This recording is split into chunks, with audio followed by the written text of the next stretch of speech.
உலக மக்கள் எல்லோருக்கும் வணக்கம். இது உங்கள் அம்பிகை ஜோதிடம். நான் உங்கள் ஜி கோபால் பேசுகிறேன்.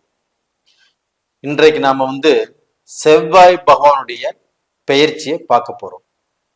செவ்வாய் பகவானுடைய பெயர்ச்சி 2025 ஜனவரி மாதம் 21 ஆரம்பிச்சு ஏப்ரல் 3 முடிவடைகிறது. இந்த செவ்வாய் பகவான் ஆப்பட்டது கடகத்துல நீச்சத்துல இருந்து பின்னோக்கி பயிற்சி ஆகிறார். அப்போ மிதுனத்துக்கு வர்றாரு இந்த செவ்வாய் பகவான். அப்ப அந்த மிதுனத்துக்கு வரக்கூடிய செவ்வாய் பகவான் துலாம் ராசிக்காரங்களுக்கு என்ன பலனை கொடுக்கவிருக்கிறார்? ஒரு செவ்வாய் பகவான் ஆப்பட்டது இந்த 12 கட்டங்கள்ல எங்கெங்க இருந்தால் நல்லதுன்னு தெரிஞ்சுக்கோங்க. ராசியிலிருந்து எண்ணி வர 3ஆம் இடம், 6ஆம் இடம், 11ஆம் இடம், இந்த 3 இடங்களில் செவ்வாய் இருந்தால் நல்ல பலன்களை செய்வார். இதே 10ஆம் இடத்தில் இருக்கிறார் வச்சுக்கோங்களேன், ஒரு 60% 70% துலாம் ராசி எந்த ராசியா இருந்தாலும் அந்த ராசிக்காரங்களுக்கு நல்லது நடக்கும். எந்தெந்த இடத்துல இருந்தால் நல்லா இல்லை செவ்வாய் பகவான் அப்படின்னா 1ஆம் இடம், 2ஆம் இடம், 4ஆம் இடம், 5ஆம் இடம், 7ஆம் இடம், 8ஆம் இடம், 9ஆம் இடம், 12ஆம் இடம். இப்ப இந்த மாதிரி இடத்துல செவ்வாய் இருந்தா நல்லது அல்ல. அதே சமயத்துல அந்த செவ்வாய் நின்ன ஸ்தானாதிபதி அவர் நல்லா இருக்கிறாரா? கண்டிப்பா நல்லா இருக்கும். அதே சமயத்துல அந்த செவ்வாய் நின்ன ஸ்தானங்களை ஏதாவது சுபகிரகங்கள் பார்த்தால் நல்லா இருக்கும். அது போக இந்த செவ்வாய் நின்ன ஸ்தானம் ஆட்சியாகவோ உச்சமாகவோ இருந்தால் ஒண்ணுமே நல்லா இருக்கும். இதை பார்த்து தான் நம்ம பலன் சொல்லணும். அதே சமயத்துல இந்த செவ்வாய் பகவான் என்ன, அதனுடைய காரகம் என்ன அப்படின்னா, செவ்வாய் பகவான் தான் இந்த சரீரத்தில் ஓடக்கூடிய ரத்தம் சம்பந்தப்பட்ட கிரகம். அப்ப அந்த செவ்வாய் பகவான் நல்லா இருந்தா தான் நம்மளுக்கு உடல் ஆரோக்கியம் நல்லா இருக்கும். அந்த செவ்வாய் பகவான் நல்லா இல்லைன்னா நம்மளுக்கு எந்த வயதுல வேணாலும் ரத்தம் சம்பந்தப்பட்ட பிரச்சனைகள் கண்டிப்பாக வரும். இது போக அந்த இரத்த சம்பந்தம், அதான் அண்ணன் தம்பி அக்கா தங்கச்சி, இதைக்கு காரகனும் செவ்வாய் தான். அப்ப அந்த செவ்வாய் நல்லா இருந்தா மட்டும்தான் அண்ணன் தம்பிகளுக்குள்ள ஒற்றுமை, அக்கா தங்கச்சிகளுக்கு ஒற்றுமை, ஒரு விட்டு கொடுத்து வாழ்தல், இதெல்லாமே நல்லா இருக்கும். அதே செவ்வாய் நல்லா இல்லைன்னா அண்ணன் தம்பி பிரச்சனை, வம்பு, வழக்கு, அடிதுடி, இது மாதிரி வாழ்ந்துட்டு இருக்கிறதும் இந்த செவ்வாய் நல்லா இல்லாம போறதுனால தான். இது போக அந்த செவ்வாய் பகவான் தான் பூமிக்கு காரகன். ஒருத்தருக்கு நல்ல வீடு கட்டுறாங்க, அது போக இடம் வாங்குறாங்க, இடத்துக்கு மேல இடம் வாங்குறாங்க, ஒவ்வொருத்தரும் 50 ஏக்கர் 100 ஏக்கர் 500 ஏக்கர் கூட பூமி வச்சிருக்கிறாங்க. அதற்கெல்லாமே காரணம் செவ்வாய் தான்.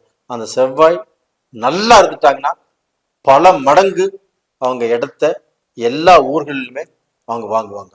இதே அந்த செவ்வாய் நல்லா இல்லாம போயிருச்சுன்னா ஒவ்வொருத்தர் 60 வயசானாலும் 70 வயசானாலும் வீடே கட்ட முடியறதில்லை, வீடு கட்டுறதுக்கு இடமும் வாங்க முடியறதில்லை, கடைசி வரைக்கும் வாடகை வீட்டிலேயே இருப்பாங்க.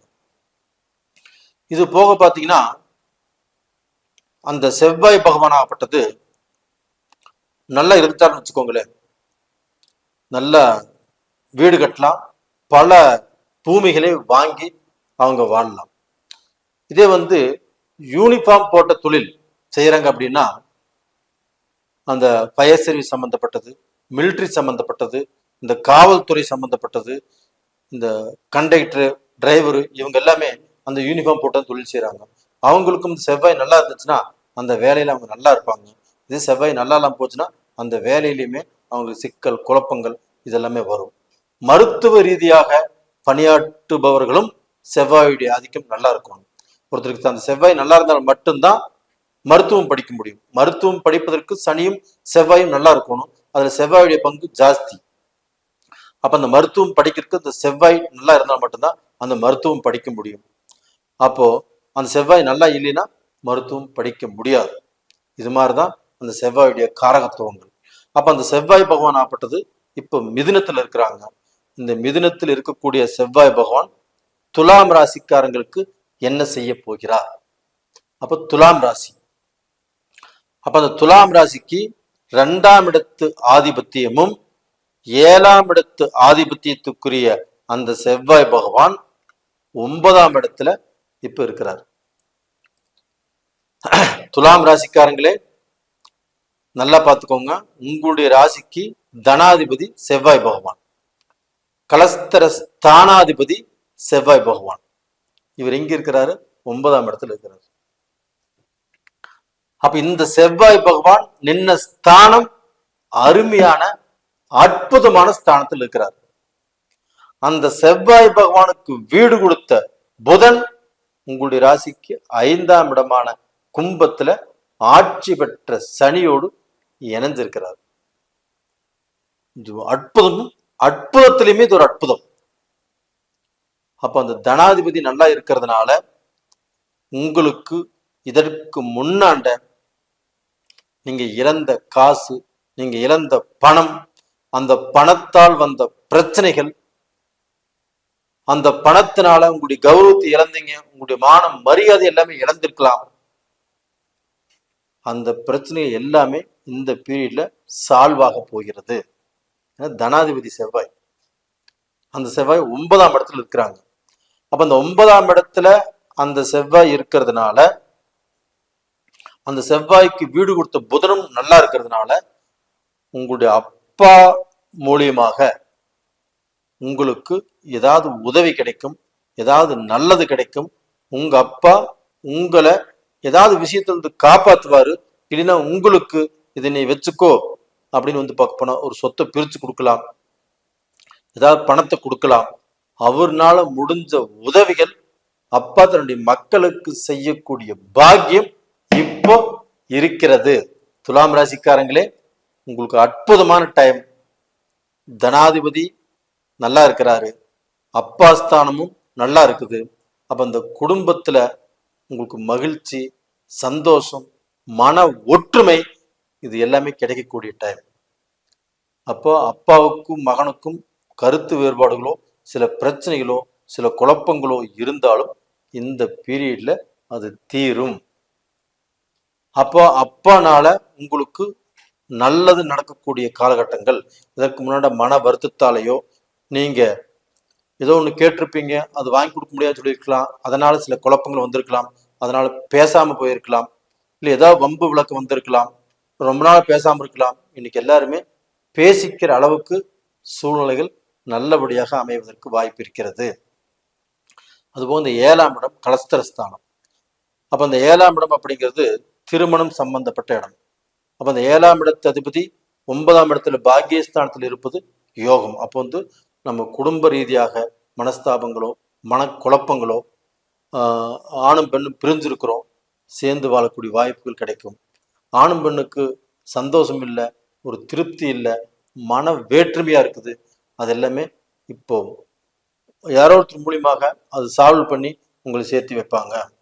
அப்போ அது போக பார்த்தீங்கன்னா உங்களுக்கு குடும்ப வாழ்க்கை, இல்லற வாழ்க்கை ரொம்ப நல்லா இருக்கும். அது போக பெண்களுக்கு அந்த செவ்வாய் பகவான் தான் கணவரை குறிக்கக்கூடிய கிரகம்.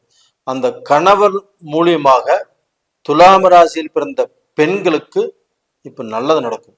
உங்களை மதிக்கலையா, உங்களுடைய பேச்சுக்கு கட்டுப்படலையா, நீங்க சொன்னது கேட்கலையா, என் புருஷன் என்னுடைய வழியில வரதே இல்லை, நான் சொன்னது கேட்க மாட்டேங்கிறாரு, அவர் சௌகரியத்துக்கு செய்யறாரு, அவர் சௌகரியத்துக்கு செஞ்சு எல்லாமே நஷ்டத்துல போயிட்டு இருக்குது, குடும்பத்துக்கு அது நல்லதாவே இல்லை, என்னை மதிக்க மாட்டேங்கிறாரு அப்படின்னு நினைச்ச உங்களுக்கு உங்க பேச்சு கேட்பாரு, உங்க வழியில வருவாரு.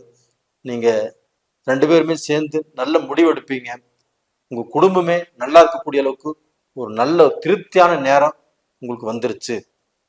அது போக நீங்க உங்க ஏதாவது தொழில் செய்யறாங்க, அந்த தொழில்ல கொஞ்சம் பிரச்சனைகள், கொஞ்சம் வருமானம் இல்லை, அந்த தொழிலை நம்ம வந்து ஏதோ க்ளோஸ் பண்ணிடலாமா அப்படின்னு நினைக்கக்கூடிய காலகட்டத்துல இந்த செவ்வாய் பயிற்சி வருது.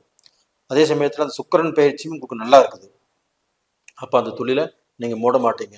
அப்ப அந்த தொழில லாபம் வருவதற்கு என்ன வழியோ, அந்த தொழிலை நடத்துவதற்கு என்ன வழியோ அதை பத்தி யோசனை பண்ணுவீங்க. யோசனை பண்ணி ஒரு நல்ல முடிவெடுத்து அதே தொழிலை செய்வதற்குண்டான வாய்ப்புகள் நல்லா இருக்குது. அப்ப எந்த ஒரு காலகட்டத்திலையும் நீங்க செஞ்சுட்டு இருக்கக்கூடிய பிஸ்னஸ், செஞ்சுட்டு இருக்கக்கூடிய வியாபாரம், இதுல வந்து நீங்க கீழே போறதுக்கு வாய்ப்பே இல்லை. இதற்கு மேல படிப்படியாக உயர்வதற்குண்டான வாய்ப்பு நல்லா இருக்குது. நீங்க ஒரு வேலை செஞ்சுட்டு இருக்கிறீங்க, ஒரு வேலைக்கு போயிட்டு இருக்கிறீங்க, அந்த வேலையிலுமே உங்களுக்கு இருக்கக்கூடிய பிரச்சனைகள் தீரும். உங்களுக்கு வந்து உயர் அதிகாரிகள் உங்களை பாராட்டுவாங்க. அந்த வேலையிலும் நல்ல திருப்தி கிடைக்கும். அப்போ டோட்டலாக பார்த்தீங்கன்னா இங்கிருந்து வெளிநாட்டில் போய் உழைக்கிறவங்க வேலையில் இருக்கிறவங்க அவங்க வந்து வேற இடம் மாறி போகலாமா, வேற கம்பெனிக்கு போகலாமா, தாராளமாக. கடந்த காலங்களில் போக முடியல, தடுங்கலாச்சு, இந்த பீரியட்ல கண்டிப்பாக போவீங்க. அதே சமயத்தில் வெளிநாட்டில் உள்ளவங்க அவங்களுடைய வாழ்க்கை முன்னேற்றத்துக்கு, வாழ்க்கை வசதிக்கு இப்போ நேர்காலங்கள் சூப்பரா வந்திருக்குது. தாராளமாக நீங்க அந்த நாட்டிலேயே இருப்பதற்குண்டான வாய்ப்பு தேடலாம். அந்த நாட்டிலேயே பிஆர் வாங்கலாம், அந்த நாட்டிலே ஒரு வீடு வாங்கலாம். அதற்குண்டான வாய்ப்புகள் ரொம்ப நல்லா இருக்குது. அப்போ வெளிநாட்டில் Singapore, Malaysia, Canada, Australia, Brunei, USA, England, Switzerland, இன்னுமே எத்தனையோ கண்ட்ரி எல்லாம் இருக்குது. எந்த கண்ட்ரியில் நீங்க இருக்கிறவங்களா இருந்தாலும் கண்டிப்பா நான் சொன்ன பலன் பூராமே உங்களுக்கு நல்லபடியாக நடக்கும். நேயர்களே, நீங்க நல்லா இருப்பீங்க, எந்த குறையுமே இல்லை. இந்த செவ்வாய் பயிற்சி நல்லா இருக்குது. அது போக இந்த சமயத்துல நீங்கள் வணங்க வேண்டிய தெய்வம் எதுன்னா புதன் பகவான். ஏன்னா இந்த புதன் வந்து உங்களுக்கு வந்து 5ஆம் இடத்துல இருக்கிறாங்க.